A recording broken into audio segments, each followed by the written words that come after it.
Eh bien, bonjour Jacques, Bonjour Didier. puisqu'on a la chance de collaborer ensemble et d'animer des conférences régulières tous les premiers mercredis du mois dans ce lieu magnifique qui est source de création à Lutry. Eh bien, j'ai aujourd'hui le plaisir de t'interviewer car je te considère comme quelqu'un de à part par rapport aux conventions, aux normes, etc. Puis je crois que tu aimes bien en plus Oui, avoir un petit ce côté à part. Pour ceux qui ne te connaîtraient pas, tu es médecin, psychiatre, addictologue, ancien chef du service de psychiatrie communautaire du département de psychiatrie du centre hospitalier universitaire vaudois. Tu es actuellement professeur honoraire de l'Université de Lausanne et professeur invité à l'Institut des humanités en médecine et de la faculté de biologie et de médecine. Mais c'est pas tout. Tu es vice-recteur en recherche et affaires étudiantes de l'Université de Lausanne. Tu as été membre du conseil où tu es encore de fondation du Fonds national suisse pour la recherche scientifique jusqu'en 2015, rédacteur en chef des archives suisses de neurologie, de psychiatrie et de psychothérapie pour la partie francophone. Et puis tu as été membre de la Commission fédérale sur la drogue, membre du Sénat de l'Académie suisse des sciences médicales, et tu es un point sur lequel on va discuter, c'est délégué au synode de l'EERV, tu nous diras ce que c'est, et président du Centre culturel d'Hétéro. Voilà, en gros, j'ai une partie de ton parcours, parce que je pense qu'il y a d'autres choses que l'on pourrait dire, mais ça pourrait prendre tout l'interview, donc on va s'arrêter là. Tu as un intérêt particulier pour la psychiatrie communautaire, la santé mentale, et tu as étudié depuis de nombreuses années les rapports entre la psychiatrie, la religion, moi je dirais la spiritualité, et les neurosciences. Je vais revenir sur ce point de spiritualité et neurosciences, spiritualité et psychiatrie, parce que de toutes les discussions que nous avons pu avoir tous les deux, pour toi, la spiritualité est aussi un chemin de guérison. Alors, délégué au synode, le EERV, c'est quoi? c'est l'Église évangélique réformée vaudoise, c'est l'Église protestante dans cette région du monde. D'accord. Et alors, qu'est-ce qui te porte, qu'est-ce qui te pousse, qu'est-ce qui t'anime justement à introduire cette dimension spirituelle? Oh là là, bah, déjà il y a la question des racines. Je viens d'une longue tradition protestante ici. Comme enfant, j'ai eu des visions, des intuitions, des inspirations sur l'invisible, la lumière du monde. Ça m'a toujours intrigué et passionné. Et depuis l'âge de 5 ans, je dirais, je m'intéresse à l'invisible et à la question de l'esprit. Est-ce que c'est ça qui t'a fait devenir psychiatre? Oui, sans doute. Alors évidemment, le véhicule, c'était la médecine. Il fallait bien trouver un moyen de transport. Et dans la médecine, assez rapidement, je me suis passionné pour la neurologie, puis de la neurologie à de la psychiatrie à la psychanalyse, et de la psychanalyse, je me suis dévoué pour les populations vulnérables. Donc j'ai monté beaucoup de dispositifs pour la médecine des pauvres, notamment le centre Saint-Martin à Lausanne, qui a recueilli des milliers de toxicomanes injecteurs psychiatriques et sidatiques. Donc, on a fait du beau travail avec une équipe très motivée. Oui, c'est la médecine communautaire dans ce qu'elle a d'inspiré et de généreux. Et voilà. Et dans le cadre de l'addictologie, donc cette science interdisciplinaire qui mobilise tous les savoirs pour essayer de trouver une réponse qui soit adaptée à la complexité du problème, bah, je suis parti de la biologie, évidemment, les drogues et le cerveau, puis la psychiatrie, il y a des comorbidités, c'est-à-dire des troubles qui coexistent avec les addictions. Mais assez rapidement, la psychothérapie, la question de comment est-ce qu'on peut apporter un changement, et je me suis rendu compte petit à petit que la question du sens était centrale. À cet égard, j'ai été médecin de l'armée du salut pendant plusieurs années, à temps partiel, et j'ai vu l'engagement des salutistes pour le corps, l'esprit, l'âme, mais aussi la vie sociale des patients, leur réintégration, leur dignité. Et pour moi, c'était un témoignage magnifique où j'ai beaucoup appris et j'y ai rencontré les Alcooliques Anonymes, un mouvement spirituel et non religieux qui a commencé dans les années 30 avec un médecin et son patient, tous deux alcooliques, qui se sont remis à plus grand qu'eux-mêmes, à une puissance supérieure pour leur rétablissement. Et Alcooliques Anonymes aujourd'hui a plusieurs dizaines de millions d'adeptes en traitement qui vont bien. Et ça m'a beaucoup impressionné de voir que d'un côté, il y avait la biologie moléculaire où on courait derrière trois neurones au fond du cerveau du rat, mais qu'on en apprenait tout autant avec les 12 étapes de Alcooliques Anonymes et dans le fond le lâcher-prise et la confiance dans l'univers que Alcooliques Anonymes proposait. Donc du coup, je me suis dit, mais alors, est-ce qu'il y aurait une neuroscience des Alcooliques Anonymes? Et la réponse est oui. Il y a eu des travaux d'imagerie qui ont montré l'impact de la prière, de la méditation, et c'était mon entrée dans ce champ des rapports entre spiritualité et neurosciences. J'ai eu la chance de faire un sabbatique à Harvard Medical School dans les années 90, où j'ai vécu les débuts de l'imagerie fonctionnelle cérébrale, et j'ai vu là la puissance de l'instrument qui permettait de visualiser l'invisible. Voilà, ça c'était pour moi, et du coup je me suis dit, mais c'est un instrument formidable, parce que de l'addiction à la spiritualité, il y a un rapport très étroit. Je dis volontiers que c'est les deux faces de la même médaille, de la même monnaie. D'un côté, l'addiction est une impasse du sens, et de l'autre, la spiritualité est une ouverture vers plus grand que soi. Donc, la spiritualité est un instrument puissant pour la prévention et le rétablissement des addictions. Puis j'ai continué, parce qu'évidemment, on n'allait pas s'arrêter là. Et après avoir fait ma thèse sur la correspondance que se sont échangés Sigmund Freud et le pasteur zurichois Oskar Pfister, correspondance qui a duré 30 ans, c'est la plus longue, où tous les fondements du dialogue entre psychanalyse et religion ont été posés.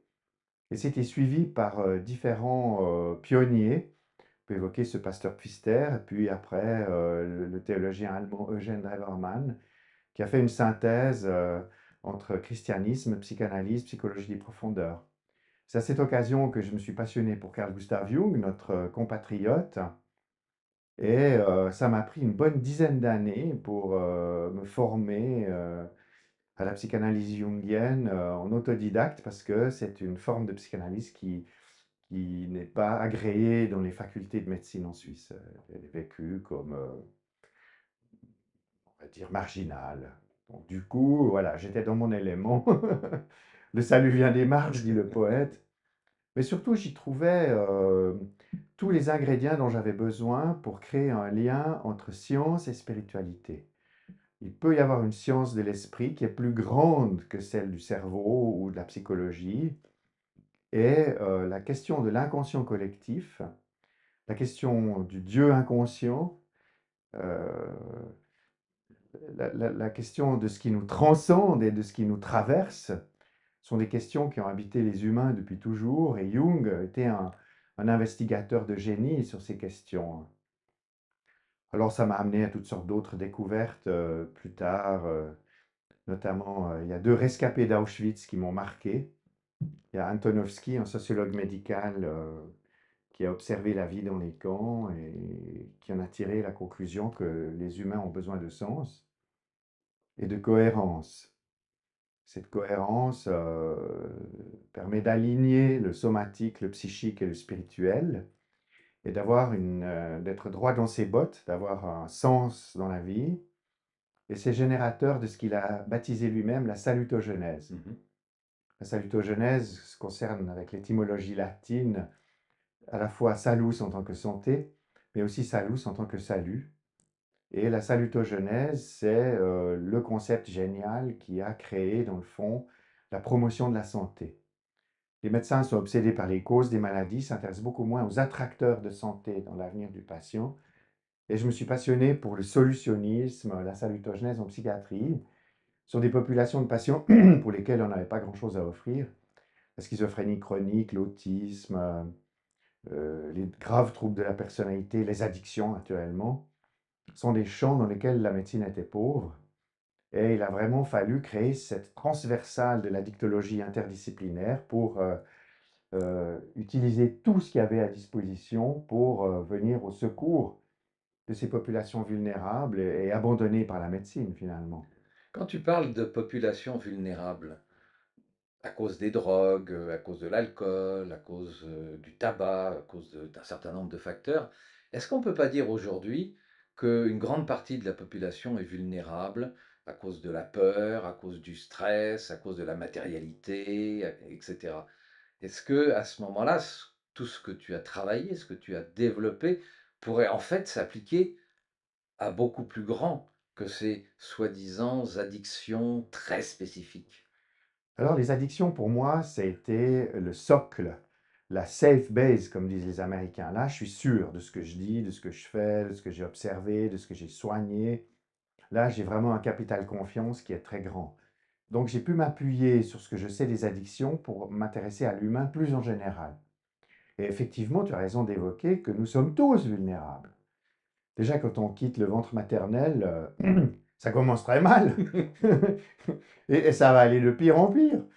Et nous sommes tous des traumatisés d'une certaine manière. Nous avons tous des carences, nous avons tous eu des maltraitances, aussi petites soient-elles.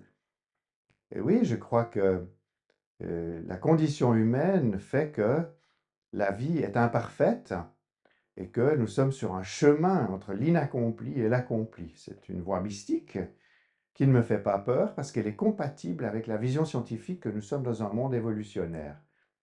Donc oui, l'humanité est vulnérable, l'humanité souffre, l'humanité est traumatisée, et puis elle n'accède pas encore, aux instruments de guérison, qui serait cet alignement entre le physique, le psychique et le spirituel, entre la science de la nature, la science humaine et peut-être la science de l'esprit.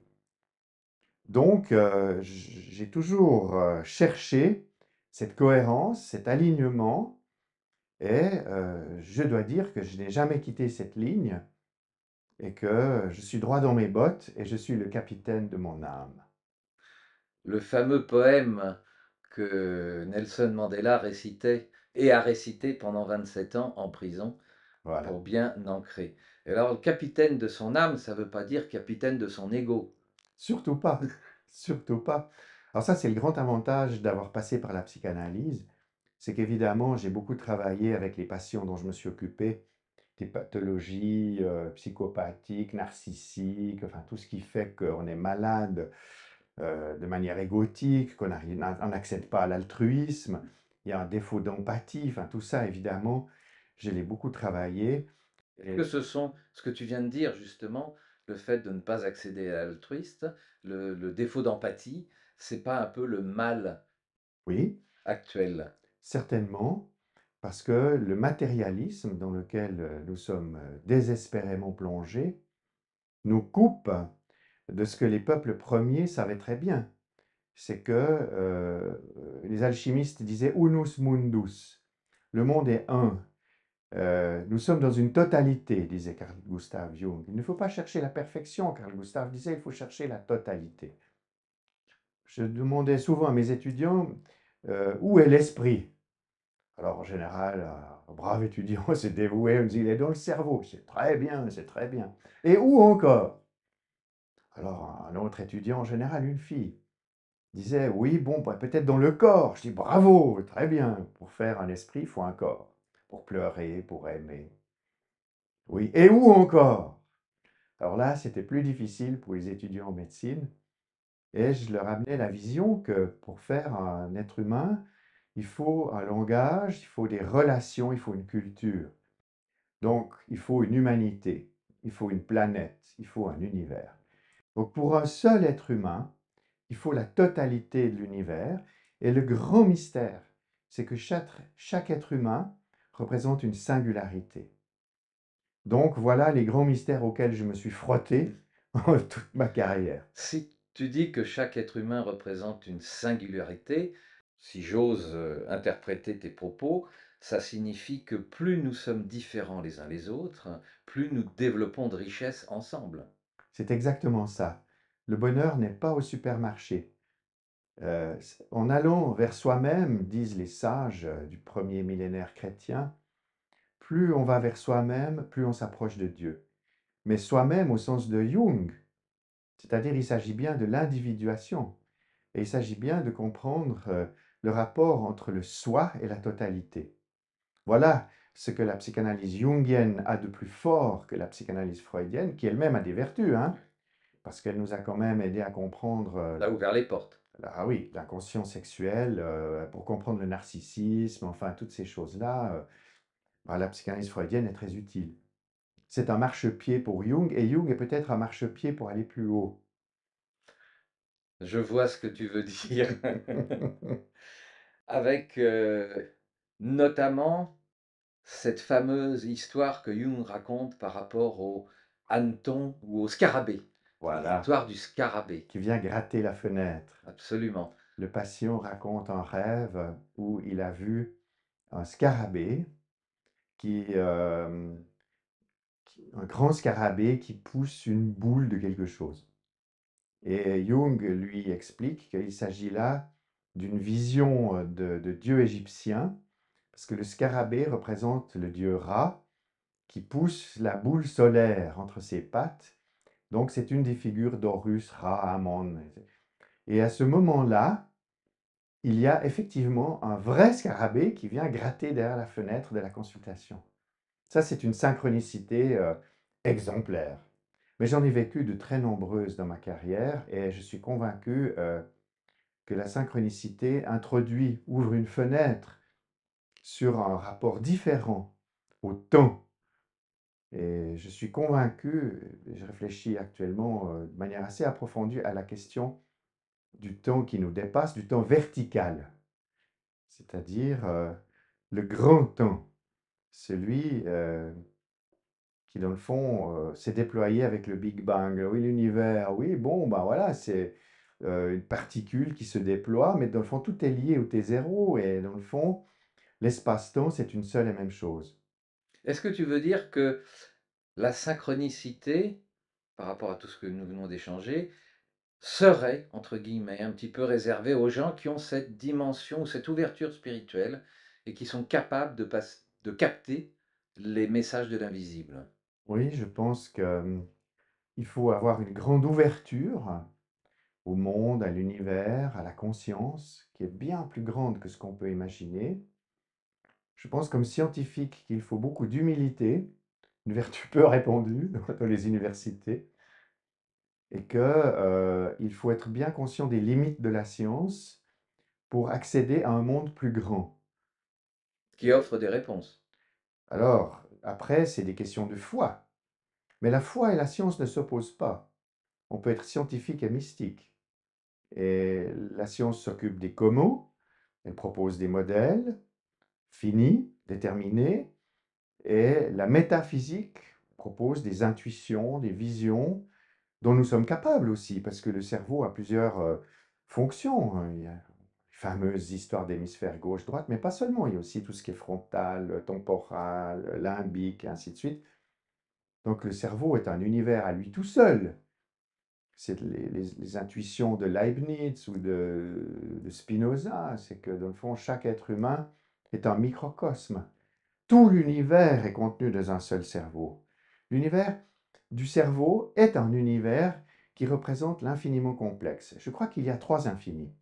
Il y a l'infiniment petit, particules, le quantique, le boson de Higgs, il est tellement petit qu'on ne sait même pas s'il existe.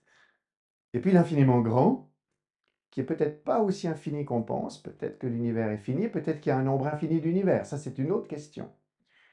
Mais, comme l'a intuitivement prédit le génial Blaise Pascal, l'homme est le milieu de toute chose. Et l'être humain est au milieu des deux infinis, le petit et le grand. Et je suis arrivé à la conclusion qu'il détient le troisième infini, qui est l'infiniment complexe. Toute la complexité, ou certains appellent ça la complexitude, Oui, qui permet aux gens justement de se plonger dans cette recherche du sens et dans cette recherche au niveau spirituel pour essayer de comprendre cette complexitude. oui, et c'est le point de butée de la science. Parce que la science se préoccupe d'objectiver. Il faut pouvoir mesurer, compter, délimiter, faire des hypothèses, réfuter les mêmes hypothèses, et ainsi de suite, comme tu le sais sans doute. Et dans le fond, la limite de la science, c'est bien l'objectivité. Mais nous autres humains, nous vivons aussi une subjectivité. Et la science du sujet, c'est extrêmement important, c'est la science de la conscience, très précisément. Et science sans conscience n'est que ruine de l'âme, disait un certain Rabelais. Oui. Je crois que c'est profondément vrai. La totalité implique d'avoir accès à la science et à la conscience, à la science et à la spiritualité. Un homme complet, droit dans ses bottes, c'est un homme qui voit le monde plus grand.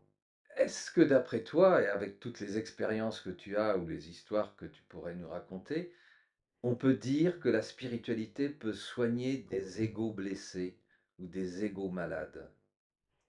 À cet égard, j'aimerais passer par une nouvelle science qui est très importante et qui a fait d'énormes progrès ces 15 dernières années, qui est la psychotraumatologie. La psychotraumatologie, c'est l'étude interdisciplinaire des traumatismes psychiques. Nous avons tous un certain capital de santé mentale. Nous pouvons supporter un certain nombre de souffrances, d'abus, de petites maltraitances ou d'absences. Nous avons tous eu, à travers l'éducation, la famille, la culture, un peu d'affection et un peu de protection. L'affection sur le pôle maternel, mais elle peut être donnée par un homme. La protection sur le pôle paternel, mais elle peut être donnée par une femme.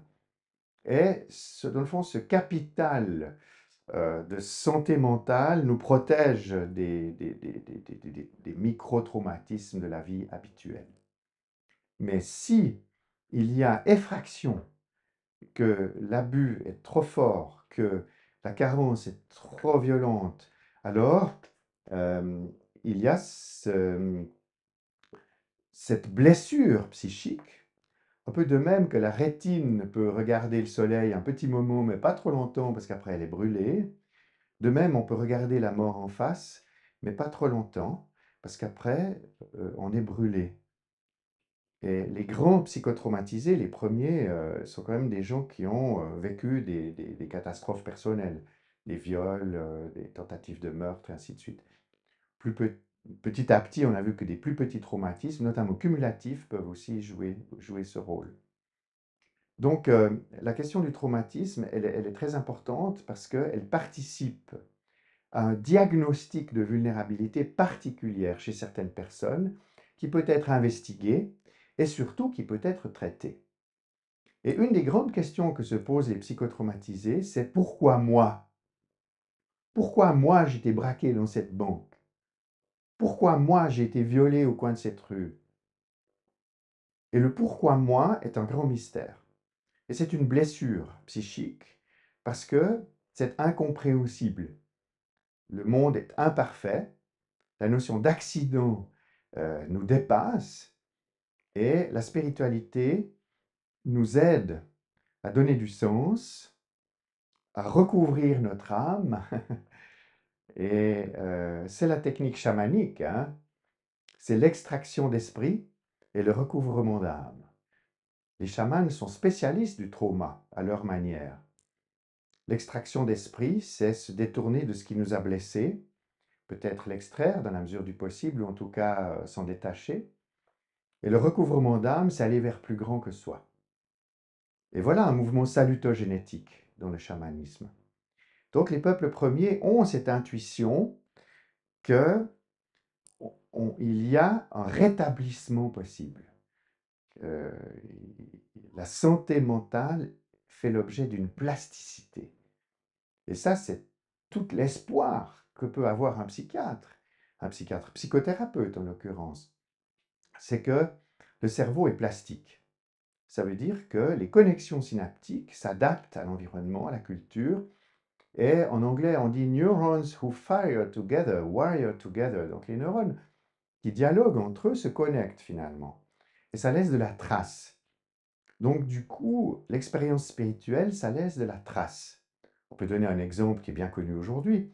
La méditation en pleine conscience, par exemple, qui a été occidentalisée par Stabat-Zinn, Dans le fond, elle nous montre, et en imagerie cérébrale, on peut le documenter, que la connectivité cérébrale se modifie avec la méditation.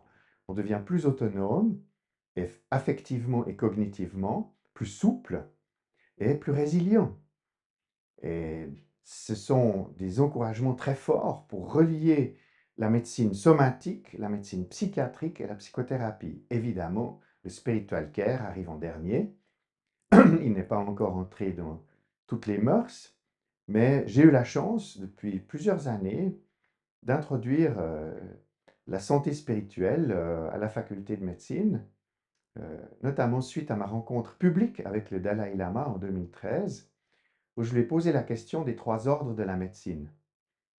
Et il m'a répondu avec beaucoup de chaleur que c'était une piste qu'il fallait absolument explorer en Occident, parce que pour la médecine tibétaine, il est absolument évident que le premier ordre de la santé est la santé spirituelle. On découle la santé psychique, dont découle la santé physique. Or, en Occident, nous faisons très exactement le contraire. Nous avons jeté les bases de la santé somatique, nous avons élaboré correctement une psychiatrie qui tient la route, mais nous sommes encore très loin de la singularité du sujet, de la question du lien, de la question du sens, qui sont les vraies questions qui mobilisent la salutogenèse et le rétablissement. La création de sens, Exactement. c'est inné ou ça se travaille? C'est les deux. Je crois que il y a du divin dans l'homme, pour citer des pères de l'Église. En latin, on dit Homo capax Dei. L'homme est capable de Dieu. Ça ne va pas encore dire qu'il a tout fait juste, mais il en est capable. C'est-à-dire, il a cette intuition du beau, du bien, du vrai, du juste, et il peut suivre ce chemin. C'est impossible. Alors, ça nécessite évidemment un travail. Le Bouddha a dit, le bonheur est sur le chemin. Cheminons. Alors c'était justement le début de notre, entretien, c'est que tu proposes un chemin de guérison, Oui, à la fois médical, on va dire classique, oui, accompagné par cette notion de spiritualité. absolument.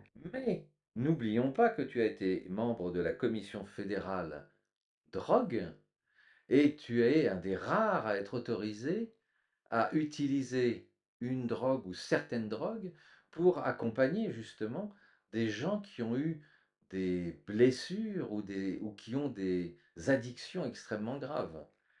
Alors, je suis effectivement autorisé à prescrire de l'héroïne médicale. On a été les premiers en Suisse à faire ce constat qu'il faut ramener les drogues illégales dans les lieux de santé, parce que quand les attracteurs sont dans les lieux du crime et de la pauvreté, eh bien, les attracteurs attirent les gens. Alors que si on remet l'attracteur dans des lieux de soins et de santé, alors on fait quelque chose de salutogénique au niveau communautaire. Donc maintenant, mon intérêt s'est porté effectivement, je ne prescris pas, mais je m'intéresse aux groupes scientifiques soutenus par le FSP, et je connais plusieurs collègues qui sont dans ce projet, c'est de réhabiliter les psychédéliques, on peut évoquer les champignons hallucinogènes, le LSD, certaines formes d'ecstasy, parce que si historiquement il y a eu une prohibition sur ces produits parce qu'ils étaient stigmatisés par le mouvement hippie ou par un certain puritanisme américain, aujourd'hui ces substances psychoactives font retour. Elles font retour parce qu'on a compris que ce n'est pas le même groupe de drogue que les opiacés ou la cocaïne. C'est un groupe différent qui a la capacité de perturber euh, l'ordre psychique. Alors ça peut le faire de manière pathologique en créant des psychoses ou des bad trips, mais à petite dose et bien contrôlée dans un cadre psychothérapeutique, ça peut permettre de modifier un ordre établi dans le sens d'un traumatisme figé et d'ouvrir certaines mémoires qui étaient dans des tiroirs, n'est-ce pas? À l'image d'un tiroir dans lequel il y aurait un rat crevé, ben, il vaudrait mieux ouvrir le tiroir parce que ça, on peut entrer toute la pièce. Ben, c'est la même chose qu'un être humain a vécu un traumatisme désorganisateur qui lui infecte son existence. Il vaut mieux essayer d'aller le sortir, l'aérer, voilà. Et ça, c'est l'extraction d'esprit et le recouvrement d'âme chez les chamans. C'est ce que la psychanalyse essaye de faire laborieusement avec des longs processus. C'est ce que l'hypnose essaye de faire par des conditionnements. Ce que le Eye Movement Desensitization Reprocessing propose comme une forme plus pointue d'hypnose pour s'adresser au trauma, mais les psychédéliques sont aujourd'hui l'argument, le moyen le plus prometteur pour accéder aux souvenirs traumatiques dans un contexte sécurisé et élargir la conscience et redonner. On pense que les psychédéliques ont un pouvoir d'induire la plasticité neuronale, notamment les champignons, ce que les peuples premiers savaient très bien. On peut évoquer l'ayahuasca à cet égard. Donc, oui, il y a là un paradoxe intéressant pour un vieil addictologue comme moi, c'est qu'aujourd'hui, les médicaments les plus prometteurs en psychiatrie sont ceux qui ont été les plus ostracisés et maudits quand j'étais jeune. Le cannabis ouvre des perspectives intéressantes en médecine curative et les psychédéliques ouvrent des perspectives intéressantes pour la santé mentale. Est-ce à dire que tu rejoins certains travaux de chaman et que tu t'intéresses au chamanisme pour justement découvrir et comprendre quelles sont les clés que la nature offre et que la science moderne, on va dire, a rejetées? Ce que je peux dire, c'est qu'il y a de nouveau le matérialisme réductionniste qui fait des gros dégâts. Les peuples premiers sont des sauvages, les drogues, c'est pour les sorciers, enfin, il y a des préjugés absolument monstrueux. Et je dois dire que j'ai eu la chance de rencontrer plusieurs personnes qui se sont intéressées scientifiquement au chamanisme. On peut évoquer le docteur Olivier Chambon en France, qui écrit un texte, je crois, de référence qui s'appelle Psychothérapie et chamanisme. Il m'a introduit aussi à la psychothérapie transpersonnelle, notamment Stéphane Grof, des psychologues qui acceptent que on peut communiquer d'inconscient à inconscient et communiquer avec plus grand que soi. Et que le chamanisme, c'est aussi une communication avec un monde plus grand. Donc le chaman euh, est dans le fond l'ancêtre du médecin. N'est-ce pas? Le chaman est à la fois prêtre et médecin. Et aujourd'hui, nous avons jeté le prêtre et gardé le médecin. Je pense qu'il est grand temps de réconcilier le prêtre et le médecin, ou le spirituel et le scientifique, si tu préfères. Bah, c'est-à-dire que pour une grosse part de la population qui depuis, on va dire au moins 200-250 ans, est tombée dans le matérialisme, réconcilier le prêtre et le médecin, ça paraît complètement aberrant. Il y a le médecin qui prescrit des médicaments, mais le prêtre ne prescrit pas de médicaments puisqu'on n'a pas compris que le travail spirituel, le travail sur l'âme était un soin. Oui, tu as malheureusement tout à fait raison. Mais n'oublions pas que si les médecins portent une blouse blanche, c'est en fait la trace du manteau du druide. Et les prêtres, une soutane noire. Et n'oublions pas, voilà, point de suspension. C'est cela. Mais ce qu'il y a d'important à savoir, c'est qu'en médecine scientifique, on enseigne la psychologie médicale, vraiment les fondements de la relation médecin-malade, l'alliance thérapeutique, et il y a maintenant une science établie de l'effet placebo. Donc le médecin revient au prêtre par des voies détournées Mhm. et il utilise très largement et souvent inconsciemment le chemin de la suggestion que Freud n'aimait pas trop. Il dit au cuivre de la suggestion, il faut préférer l'or de l'analyse. Pour ma part, je pense que le médecin de famille est un homme de confiance, qu'il a le manteau du druide, qu'il fait de la suggestion et que c'est une bonne chose que le médicament, parfois, est peut-être un placebo sans le savoir. On peut donner l'exemple des antidépresseurs. Une grande méta-analyse a été faite sur l'efficacité des antidépresseurs sur des milliers d'études, evidence-based. Et la méta-analyse a montré qu'il n'y avait que 5% de variance entre le placebo et le médicament. Donc, tout cela, ça rend modeste quand on sait qu'on a dépensé des milliards pour développer les antidépresseurs. Une supériorité de 5%, c'est pas énorme. Alors, ça compte, c'est pas négligeable. Mais enfin, bon, ça rend humble. D'ailleurs, la psychopharmacologie n'avance plus tellement depuis quelques dizaines d'années. Elle produit surtout des nouvelles formes galéniques. De temps en temps, il y a une molécule qui fait avancer un peu les choses. Vaut mieux prescrire un chapelet ou une cinquantaine de prières. Non, ça va pas comme ça. Non, ça va pas comme ça. Je crois qu'il faut être juste et humble. Il y a un ordre somatique de la médecine. Il y a des gènes, il y a des molécules, il y a un déterminisme biologique, il y a une génétique, mais il y a aussi une épigénétique. Les gènes dialoguent avec l'environnement. Le sujet a une histoire dans sa culture, dans sa nature, dans son contexte. Et c'est toute la force de l'ordre psychique. Nous avons une éducation, un environnement, effectivement une culture, des valeurs, et tout cela produit de la plasticité neuronale et structure notre psychisme. Alors ça peut rester sur un mode rationnel. Il y a des grands philosophes, des sages qui n'ont pas besoin d'être spirituels.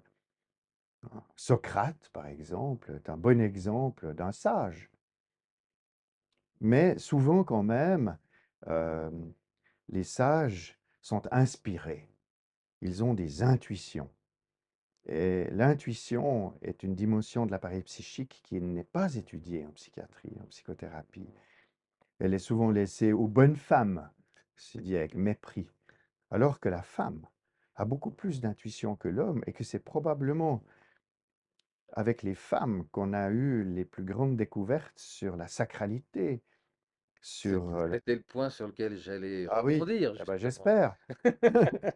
Ce fameux féminin sacré dont Oui, on a parlé un soir lors d'une de certainement. nos conférences, est-ce que c'est ce féminin sacré ou cette sacralité féminine qui effectivement déclenche des intuitions et on s'aperçoit que en fait on parle de féminin sacré et effectivement on met ça sur en disant en parlant des bonnes femmes qui ont des soi-disant intuitions. Ça c'est la vision des machos qui refusent eux aussi de développer leur féminin sacré pour accéder à ces intuitions extraordinaires. Est-ce que c'est du fait de la connexion cérébrale qui est différente entre un homme et une femme ou est-ce que c'est du fait, sur le plan épigénétique, d'une ouverture à l'esprit qui est plus grande chez les femmes que chez les hommes. Mais j'aime pas cette dichotomie parce qu'il y a des hommes qui ont ce féminin sacré. Il y a des hommes qui ont ces intuitions, ces fulgurances qui leur ouvrent des portes extraordinaires. Et c'est toujours, est-ce que c'est inné? Est-ce que ça se travaille? Puisque si les connexions cérébrales peuvent, dans le temps, se multiplier et qu'on peut créer par des exercices déconnexion cérébrale. Est-ce que tout ça, c'est à la portée de chacun ou est-ce que, bah, mektoub, Inch'Allah, on est comme ça, puis on ne changera pas? Je crois qu'il faut revenir aux trois ordres. Dans l'ordre biologique, il y a des différences évidentes entre les hommes et les femmes. Bien. Simplement, ces différences ne sont pas absolues. On sait très bien qu'il y a des zones frontières. Les études genre sont là pour le montrer. Bien. Il y a l'ordre psychique, heu, l'apprentissage, les valeurs qui ont été transmises. Si un petit garçon joue à la poupée ou si une petite fille joue aux petites voitures, il va se passer des choses et ainsi de suite. Donc là, du point de vue de la psychologie la plus élémentaire, on voit bien qu'il y a aussi une hétérogénéité, une variance extrêmement importante. Mais je pense quand même que c'est le génial Carl Gustav qui a donné, je pense, la réponse la plus forte sur cette question. Parce qu'il dit que dans la psyché, il y a des archétypes qui participent à l'univers. Et deux de ces archétypes sont fondamentalement importants. C'est l'animus et l'anima. Alors l'animus, c'est ce qu'on pourrait appeler le masculin sacré. Il peut habiter la femme. Il y a des femmes qui ont de l'animus. On en connaît quelques-unes. Mais l'anima, c'est le féminin sacré dans l'homme, précisément. Or, la santé psychique, pour le grand Carl Gustav, c'est un dialogue, c'est des épousailles, c'est un hieros gamos, c'est un mariage de la coincidentia oppositorum, c'est la rencontre des opposés. Pour atteindre la totalité ou l'individuation, il faut avoir marié l'anima et l'animus.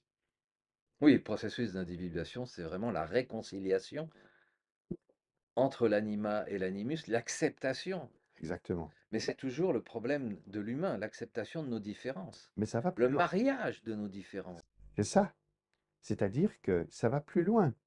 Dans l'univers, s'il y a les archétypes d'anima et d'animus, on peut aussi se représenter qu'il y a une polarité féminine de l'univers. Bah, les peuples premiers l'appellent Gaïa, c'est la terre nourricière, c'est l'eau, euh, c'est l'élément fécondable. Et puis, il y a l'archétype euh, du ciel ou du feu sacré ou de la lumière divine. À ce moment-là, on est plutôt sur le Père créateur qui féconde la terre. Et cette rencontre du ciel et de la terre se fait pour que l'homme puisse accéder à plus grand que lui. N'est-ce pas? Henri Bergson disait, la terre est un incubateur de Dieu. Tout se passe comme si la matière voulait, entre guillemets, se spiritualiser. Mais il n'y aura pas de spiritualisation sans hieros gamos. Il faut qu'il y ait le ciel et la terre, il faut qu'il y ait le féminin et le masculin pour qu'il y ait l'enfant de lumière, c'est-à-dire l'homme nouveau. Voilà ce que nous devons atteindre. La réconciliation, en quelque sorte, La réconciliation avec soi et avec l'univers. et avec les autres. C'est implicite. Oui, je pense que ça va mieux en l'exprimant de façon explicite. Je définis la spiritualité comme une quête naturelle et universelle de lien et de sens. Ce lien peut être à l'interne, des liaisons intrapsychiques, créer du lien dans sa psyché. C'est la force de la vie, enfin de l'association, mais c'est aussi du lien avec autrui. C'est toute la question de l'altruisme, de la compassion et du but de l'existence qui est finalement l'amour du prochain. Et puis Et le sens, oui, comme tu disais tout à l'heure, l'amour du prochain commence par l'amour de soi. tu aimeras ton prochain comme toi-même. C'est le 11e commandement. Alors, je crois que là, il y a beaucoup de gens qui ne comprennent pas ou ne ressentent pas c'est quoi l'amour de soi, c'est quoi s'aimer. Parce qu'on pose parfois la question à des gens lorsqu'on fait du coaching, de l'accompagnement, est-ce que tu t'aimes? Et les gens n'ont pas de réponse, ils ne comprennent pas ce que ça veut dire. Alors peut-être le psychanalyste déjà, même freudien, peut déjà amener quelques éléments de réponse. Je pense que la connaissance de soi, l'accès à l'inconscient, même si c'est l'inconscient à travers les rêves ou la sexualité, c'est déjà une façon de s'apprivoiser. Donc la connaissance de l'inconscient, élargie par Jung à l'inconscient collectif ou grands archétypes, c'est déjà une façon de s'aimer parce que ça passe par l'acceptation. Pour Jung, nous avons tous une part d'ombre. Et si nous luttons contre l'ombre, celle-ci est à risque de prendre possession de nous. Ce que nous avons chassé par la porte risque de venir avec fracas par la fenêtre. Donc, accepter notre imperfection, accepter notre finitude, c'est faire connaissance du soi, et c'est peut-être se connecter avec plus grand que soi, donc avec l'humanité en marche pour embellir le monde. Donc s'aimer, c'est s'accepter, Avoir conscience de soi, mais ça suffit pas. Le Dalai Lama m'a dit oui, oui, oui, oui, oui, la sagesse, quand je parlais de spiritualité. Il dit ok, ok, ok, wisdom, but it's also compassion. Pour le bouddhiste, pas de sagesse sans compassion. Pour le chrétien, pas de vérité sans charité. La conscience ne suffit pas. On peut être très conscient et être un parfait couillon. On peut être un grand méditant et être parfaitement narcissique. Non, il faut passer par le don de soi, par la créativité, par le nouveau. N'est-ce pas?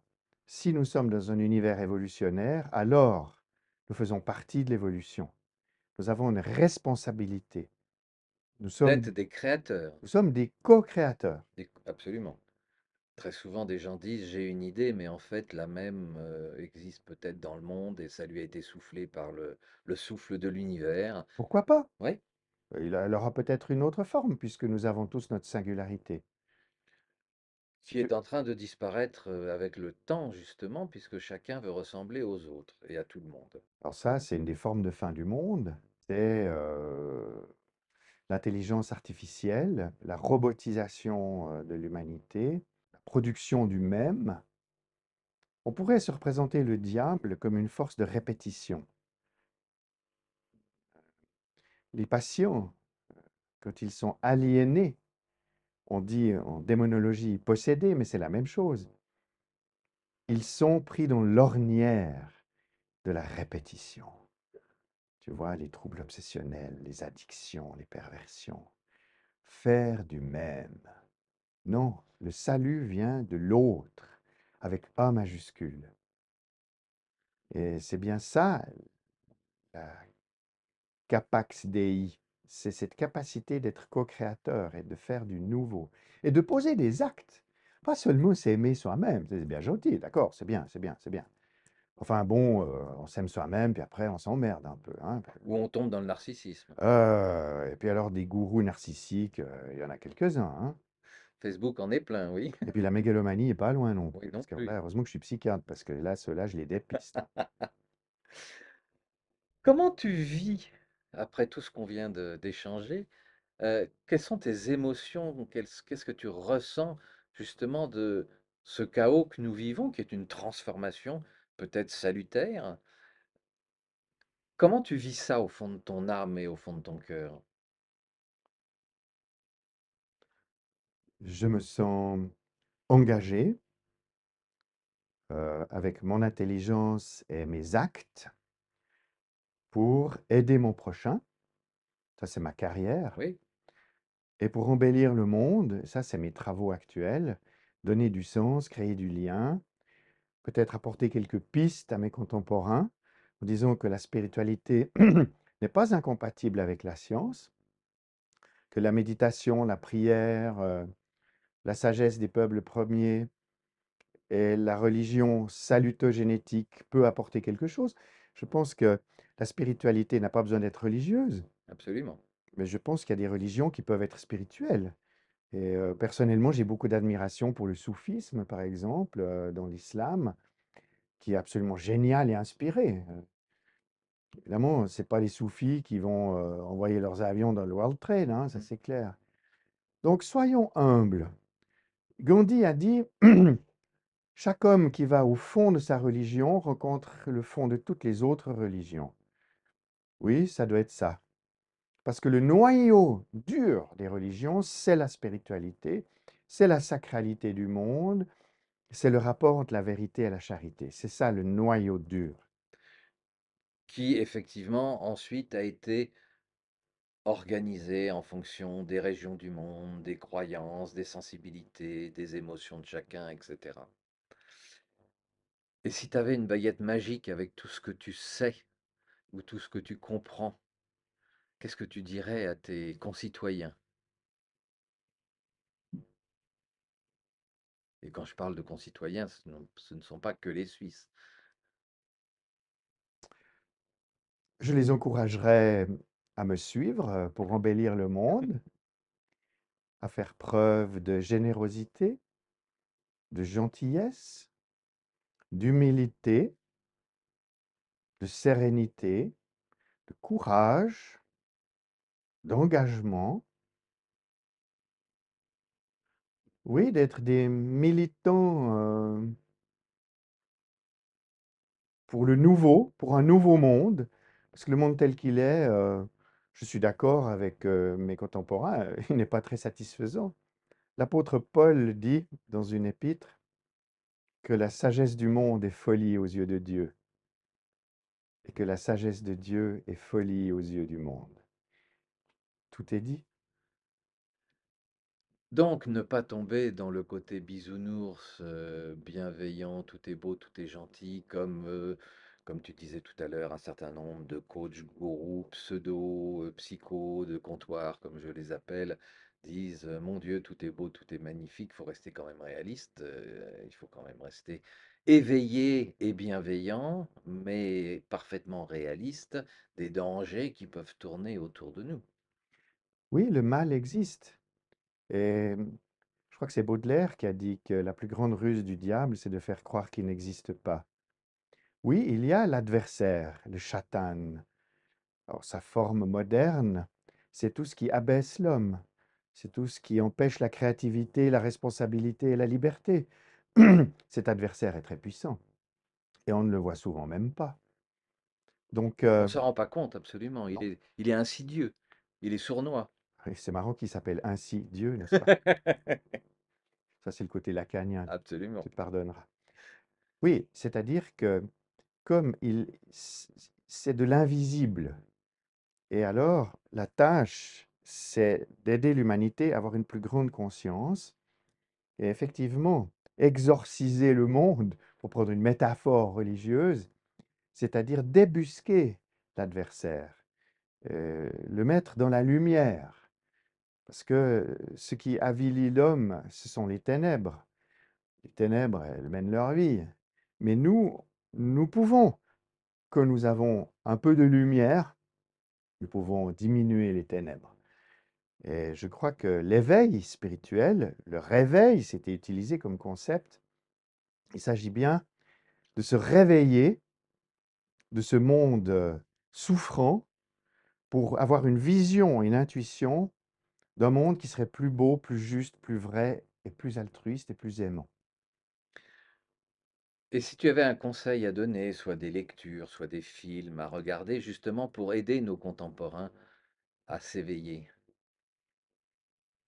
Bah, écoute, je vais dire un truc un peu bête, hein, ça va énerver les gens, mais moi je pense qu'il faut lire la Bible, parce que c'est quand même un livre incroyable, que des centaines d'auteurs ont écrit tous ensemble à des moments différents, dans des contextes différents, pour exprimer une forme de vérité profonde, dont ils ont eu l'inspiration, la révélation, pour le bien de la communauté.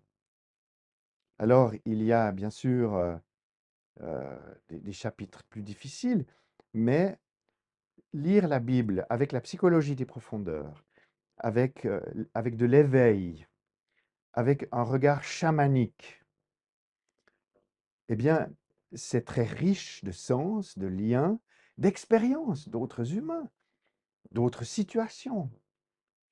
Je sais pas, quand Moïse va chercher les tables de la loi et qu'il trouve les couillons là avec le veau d'or, c'est d'une modernité effrayante. Et le Christ sur sa croix, qui est plus fort que la mort, après on peut l'interpréter de plusieurs manières, c'est actuel. J'entends, si on s'occupe pas trop de la mort, on devient tellement plus vivant. Oui, il faut vivre l'instant. Ah ben non, des livres, donc la Bible, oui, donc ça, bon, ben voilà, ça a énervé les gens, mais enfin, oui. Moi, je la lis. J'aime bien. Tu ouvres au hasard et puis tu lis un chapitre, il y a Oh, pas d'ordre pour lire oui, la Bible. ma petite préférence va pour l'évangile de Jean. Et voilà. J'aime beaucoup dans l'Ancien Testament le livre de Job aussi. C'est le malheur de l'innocent. J'aime beaucoup la réflexion de Job qui est persécuté par Satan avec la permission de Dieu. C'est un grand mystère, mais je conseille au lecteur d'aller voir comment cela est possible et comment ça finit bien. Il y a les psaumes qui sont merveilleux aussi, puis bien sûr les évangiles. 73 guérisons du Christ. Le Christ est un exorciste, c'est un immense chaman. Le Saint-Esprit, n'est-ce pas, vu par la spiritualité et les neurosciences, le Saint-Esprit, c'est le grand esprit, c'est l'âme du monde. Chez Paracels, Philippus, Aureolus, Theophrastus Bombastus von Hohenheim, mon ancêtre Paracels. Tout est guidé par l'astre. Il faut être aligné sur l'astre. Si c'est pas la lumière, le plus grand que nous, l'âme du monde, alors qu'est-ce que c'est? Oui, voilà. Lisez Paracels, lisez Jung, lisez la Bible, regardez la biographie de Gandhi. Allez, bougez-vous. Ta vie, si j'ose dire, ton quotidien, c'est de rechercher des clés, des solutions à travers cette dimension spirituelle qui occupe de plus en plus tes travaux. Ce lien entre l'esprit et la matière, ou l'esprit et les fonctionnements psychoneurologiques. Oui, tu vois, quand j'avais 4 ans, mon grand-père est mort dans des conditions assez tristes et ma mère a fait une assez grave dépression. Et je me suis mis à avoir peur du noir. Et c'était assez angoissant, voilà. Et un jour que une nourrice s'occupait de moi, elle a remarqué que j'avais peur du noir. Et elle s'est adressée à moi avec beaucoup de gentillesse et beaucoup d'humanité. Puis il m'a dit, mais Jacques, il faut pas avoir peur du noir. Je cause toujours. T'es petit, mais j'étais pas bête. Il m'a dit, non, il faut pas avoir peur du noir, parce que dans le monde, il y a une lumière invisible. Tiens, tiens, tiens, tiens. Comment ça? Oui, c'est une lumière qui éclaire et réchauffe le cœur des enfants. Et c'est un enfant aussi qui la donne. Il s'appelle Jésus. Alors bon, c'est très bien, voilà. Et ça m'a quand même intéressé. Il y aurait une lumière invisible. Et il y a un autre enfant qui la donne et il est d'un autre ordre. Ah, donc je me suis mis à partir de 4 5 ans à m'intéresser à ces figures. On m'envoyait à l'école du dimanche, etc.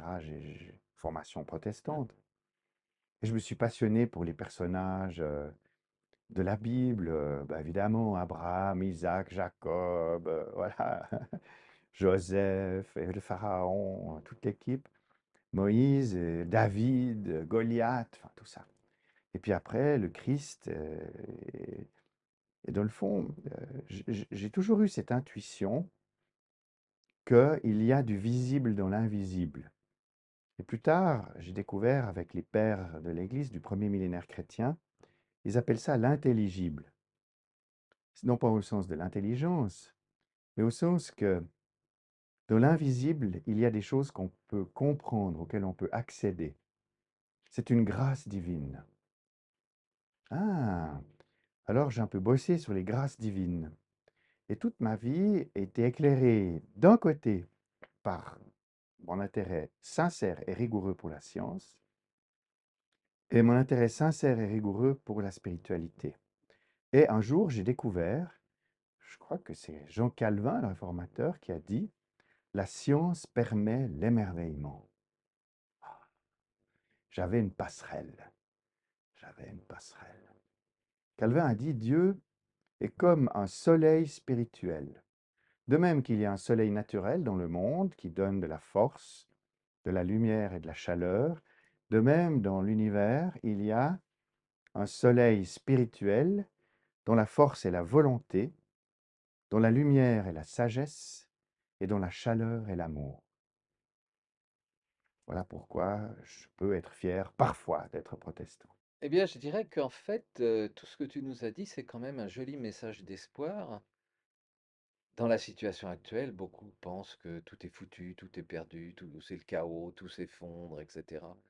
Mais du chaos naît la lumière, du chaos naît la créativité, à condition d'accepter évidemment cette vision des choses. Parce que la créativité, pour moi, et après tout ce qu'on vient de dire, c'est vraiment le cœur, le centre, quand on se, à condition bien sûr de passer à l'action. Parce qu'il y a des gens qui ont des idées. Ce que je dis toujours dans mon vocabulaire, il y a les créateurs et il y a les créatifs. Pour moi, le créatif, il a des idées, mais il reste assis dans son fauteuil ou allongé sur son canapé. Le créateur, pour moi, c'est celui qui passe à l'action. Et je pense qu'aujourd'hui, grâce à tous tes travaux, à la spiritualité, on peut s'ouvrir à une dimension créative, soit pour faire évoluer le monde, soit pour rendre les autres heureux, soit pour aussi trouver du bonheur pour soi-même.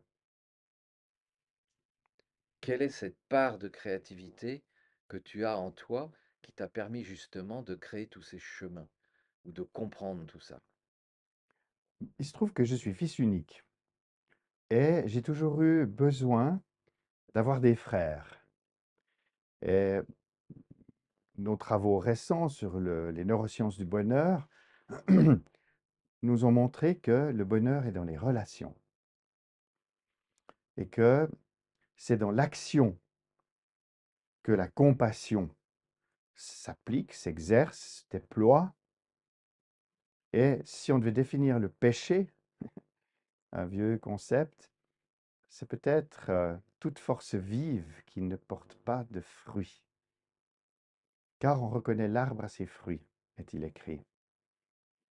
Alors voilà, peut-être sur quoi nous serons jugés, si jugement il y a, ou en tout cas jugés par nous-mêmes sur C'est notre ça. lit de mort. Est-ce que nous avons aimé? Est-ce que nous avons embelli le monde? Quelle est notre trace dans l'univers? Est-ce qu'il y a eu assez d'amour? Mère Teresa disait, nous serons jugés sur l'amour. Bien que je n'aime pas le mot jugement, je préfère évaluer. Ça, c'est le businessman. Non, c'est parce que dans le mot jugement, il y a aussi cette notion de sentence éventuellement. Et je pense que puisque Dieu est amour, il ne peut pas y avoir de sentence négative. Tu sais, Origène, 3e siècle, a réfléchi à ce paradoxe. Si l'amour de Dieu est parfait, et si sa justice est parfaite, quel sort réserve-t-il aux méchants? Absolument. Il doit donc y avoir un jugement où le méchant voit le mal qu'il a fait. En pleine lumière divine, il voit sa vérité misérable.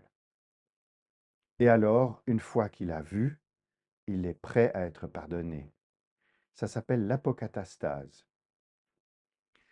En hindouisme et en bouddhisme, il n'y a pas vraiment de jugement, mais il y a le samsara et le karma.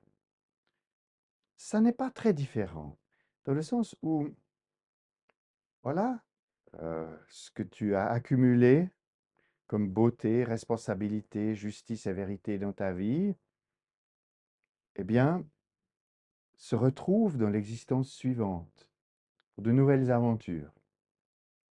Ce n'est pas tellement un jugement non plus, qu'un parcours entre les vies, entre les univers, entre les consciences. Pour les premiers chrétiens, la réincarnation était tout à fait admise, parce que si on n'accédait pas au royaume de Dieu, ben voilà, on refaisait un tour sur la planète. Pourquoi pas? C'est un grand mystère. Mais je crois que la vie est une, que l'univers est un, et que nous faisons partie d'une totalité. Je suis une cellule spatio-temporelle de quelque chose qui me dépasse, mais dont je fais partie et à quoi je participe activement. C'est l'idée de Teilhard de Chardin. Il y a d'abord une organogenèse, puis une psychogenèse, puis une noogenèse, c'est-à-dire que la matière se spiritualise, l'homme accède à l'ange, puis au Christ, puis à Dieu. Il y a un Christ cosmique qui est un attracteur étrange. C'est peut-être le plus grand attracteur de tout l'univers et peut-être, selon le Dalai Lama, de tous les univers. Et pour terminer cet entretien, est-ce que l'on peut dire à nos frères, sœurs, concitoyens, concitoyennes, etc., en fait, ouvrez vos cœurs, ouvrez vos âmes, n'ayez pas peur, puisque c'est dans la relation que nous allons créer, que vous allez créer, c'est dans la relation que nous allons changer les choses. Je vais citer Mère Teresa. La vie est un jeu, joue-le. La vie est une aventure, risque-la. La vie est une épreuve, surmonte-la. La vie est une joie, éprouve-la. La liste est encore plus longue, mais Absolument. la vie est belle, elle mérite d'être vécue. Nous sommes des invités. C'est une grâce d'être vivant et d'être dans l'incarnation. Regardons le monde au lieu de regarder nos malheurs. Regardons le monde au lieu de nous comparer aux autres et de trouver, à cause de cela, nos déficiences, nos défauts et de se rendre coupable de ce que nous n'avons pas encore fait. Transformons le monde. Merci Jacques, Merci Didier. à bientôt.